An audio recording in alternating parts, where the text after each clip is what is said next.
হরে কৃষ্ণ। আজ দামোদর মাসের শেষ দিন। আজকে দামোদর মাসের শেষ দিনের মতো দীপদান করা হবে। আর সেই দীপদানের বড় করে একটা অনুষ্ঠানের আয়োজন করেছে আমাদেরই পাশের বাড়ির এক কাকিমা। তো তাদের বাড়িতে এখন আমি আছি। আর এই যে তাদের দেখেছো ভগবানের ওয়ালটারটা কত সুন্দর সাজিয়েছে। 10:30 মতো বাজে আর আমি চলে এসেছি কাকিমাদের বাড়ি। অবশ্য সন্ধ্যাবেলা অনুষ্ঠান। তোমরা ভাবতেই পারো যে এখন কেন এলাম। আসলে এখানে কোনো রাঁধুনি আলাদাভাবে বলা হয়নি। যে প্রসাদ এখানে ভক্তদের পাওয়ানো হবে তার জন্য আলাদা করে কোনো রাঁধুনি বলা হয়নি। এই সব মাতাজিরা মিলে দেখো সবজি আমানি করছে, এরাই কিন্তু রান্না করবে। আর সেই ভোগ ভগবানকে নিবেদনের পর প্রসাদ হিসাবে 250 জন ভক্তকে পাওয়ানো হবে। মোটামুটি 250 জন ভক্তকে বলা হয়েছে, তার বেশিও আসতে পারে। কারণ প্রতি বছরই কাকিমার মুখ থেকে শুনেছি যতজনকে বলা হয় তার থেকে বেশি ভক্তই আসে।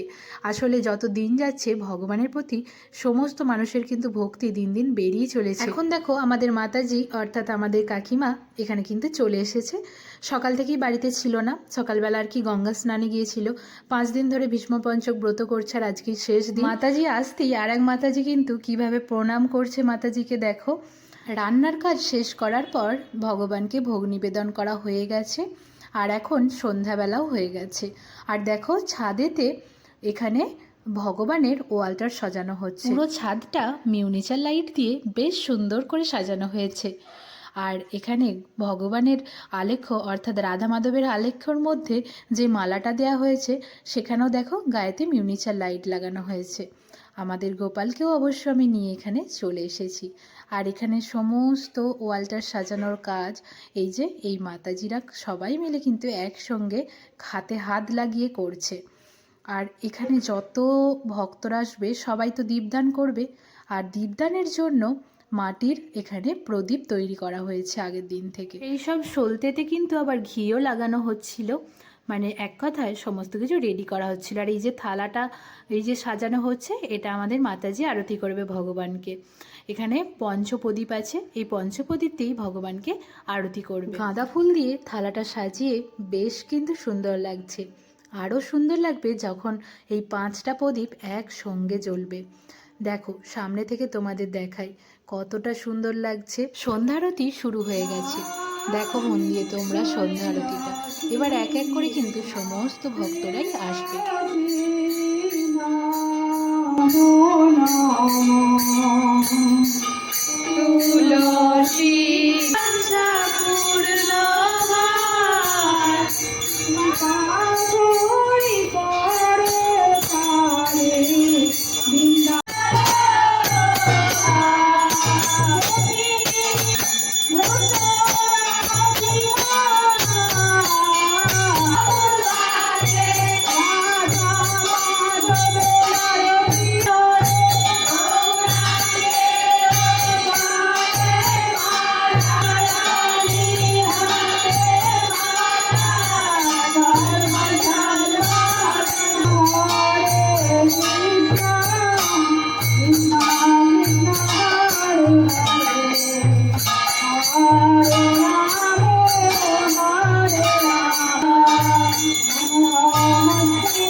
কিছু কিছু করে কিন্তু অনেক ভক্তদেরই আগমন এখনো পর্যন্ত হয়ে গেছে।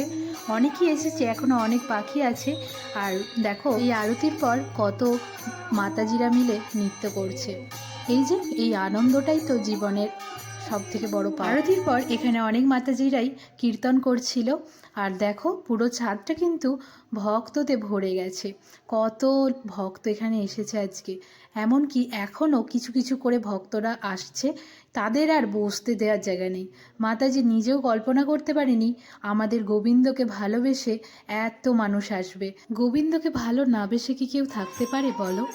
যারা এখনও আসছে তারা ওই পিছন দিকের সিঁড়িতেই বসে পড়ছে। এমনকি নিচের বারান্দাতেও অনেকে বসে আছে, তারা আর ওপরে আসতেই পারছে না, এত ভিড় হয়ে গিয়েছিল। কৃষ্ণ হরে হরে হরে রাম হরে রাম রাম রাম হরে হরে।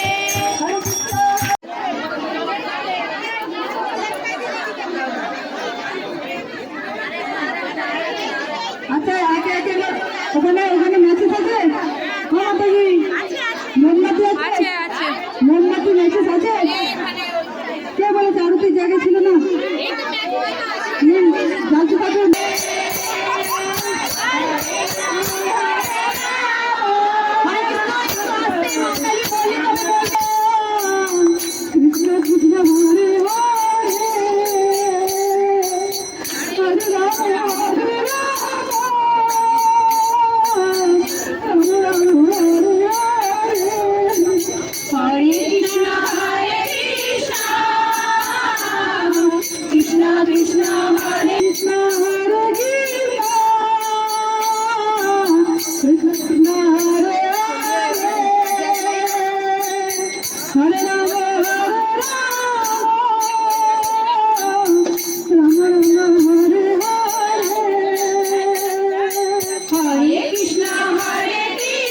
সব কিছু শেষের পর একে অন্যকে মালা পরাচ্ছিল আর একে অন্যকে আলিঙ্গন করছিল ভক্তি ভরে। আর এই সব শেষে প্রসাদের মধ্যে ছিল খিচুড়ি, আরও অনেক কিছু যেগুলো আমার ভিডিও করে ওঠা হয়নি।